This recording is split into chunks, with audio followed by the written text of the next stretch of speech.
I came home from the store that afternoon, arms full of groceries, kids arguing in the back seat like usual, and then I stopped cold. Our driveway was empty. I blinked, looked again, nothing. Just a sad little piece of cardboard flapping in the wind, where our brand new SUV used to sit. I walked over thinking maybe it was a prank or some neighbor messing around. But nope. Someone had scrawled a note in Sharpie across the cardboard like it was official. Vehicle removed for HOA violation, wrong parking orientation. Now here's the punchline. I'm not even part of the damn HOA. Let me back up a sec. We moved into Donyen, to this neighborhood about 3 years ago. The old HOA had collapsed before we got here. Some kind of mismanagement scandal, big drama, whatever.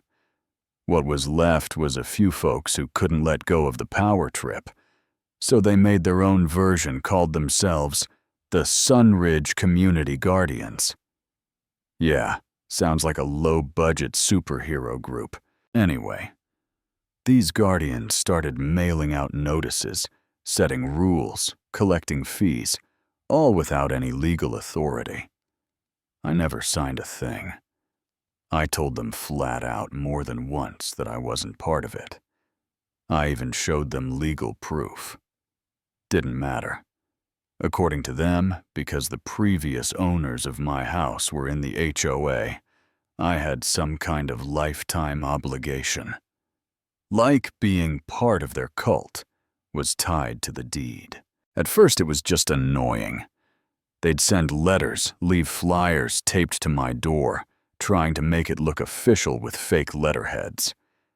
Then they started showing up in person, Karen Whitmore and her crew clipboards in hand, knocking during dinner, asking why I hadn't paid my neighborhood air usage fee. I thought they were joking. They weren't. I told them to get off my property. They didn't like that, so the whisper campaign started. Some of the neighbors, the ones who took HOA stuff way too seriously, started treating us like we were trash.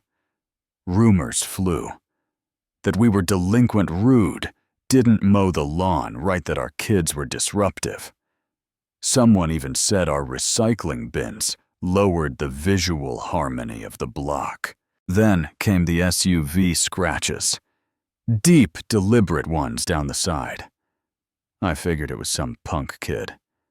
We fixed it and moved on. Then our fence got broken. Our mailbox bashed in. And I still didn't connect the dots. Not yet. But when our car disappeared, that was it. I called the cops. But the guy who showed up wasn't just a cop. He was our new neighbor, Sheriff Daniel. Moved in about a month prior. Tall guy, calm voice, had that no BS energy you wish every officer had. He glanced at the cardboard note and just said, "These people again." Turned out he'd already had run-ins with the fake HOA himself. Said they tried to fine him for unauthorized lawn lighting. He laughed in their face. Anyway, he called the tow company. They admitted the car had been towed at the request of the HOA, with no actual legal authorization. Daniel made them bring it back, right there in front of Karen and her crew standing on the sidewalk with their little HOA polos and horrified expressions. "You're paying the tow fee," Daniel told them, "unless you want a real HOA violation impersonating one." They caved, paid it. I got my car back. And if they had left it alone right there, maybe we'd all be better off. But nah, some people just can't take an L. That night, my wife and I ordered a full security system, motion lights, cameras, the works. First night it went live. Bingo. Footage showed Karen and 2 of her minions creeping onto our lawn at 1:30 a.m. One had a flashlight. One had a blade. They slashed our tires. Every move caught in high definition, including their faces clear as day and their HOA shirts with their ridiculous logo.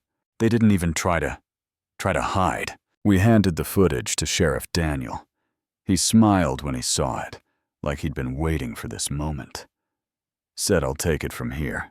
A week later, Karen and her crew were in court, charged with trespassing vandalism, impersonating a legal entity.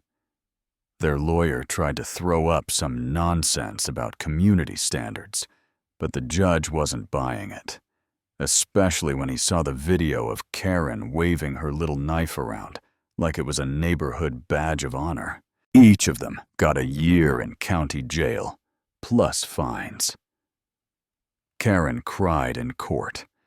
She kept saying it was all just a misunderstanding, that she was trying to protect the neighborhood.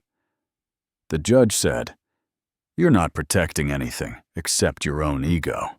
And that should have been the end. But here's the kicker.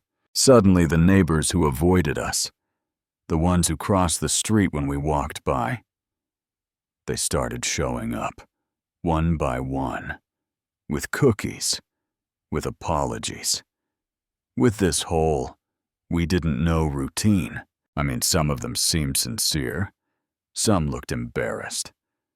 One lady, I think her name's Joyce, even said, "I feel like I was in a cult." Yeah, that tracks. But the thing is, when people treat you like trash for months, when they let your kids get bullied and never ask why, is an apology enough? Because deep down, part of me still hears the whispers, still sees my wife holding back tears the night our car vanished, still remembers explaining to our kids why we couldn't ride to Grandma's that weekend. So now I'm stuck wondering, should I forgive them? That's where I'm at.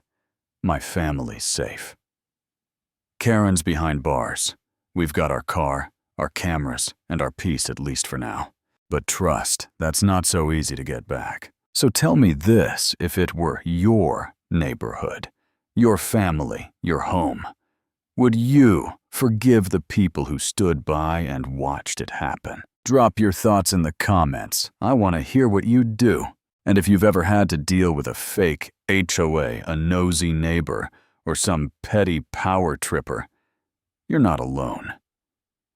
Hit that like button, share this with someone who'd love to see Karen finally get what's coming, and subscribe for more real-life neighborhood chaos. Thanks for hanging out. Stay sharp and keep those cameras rolling.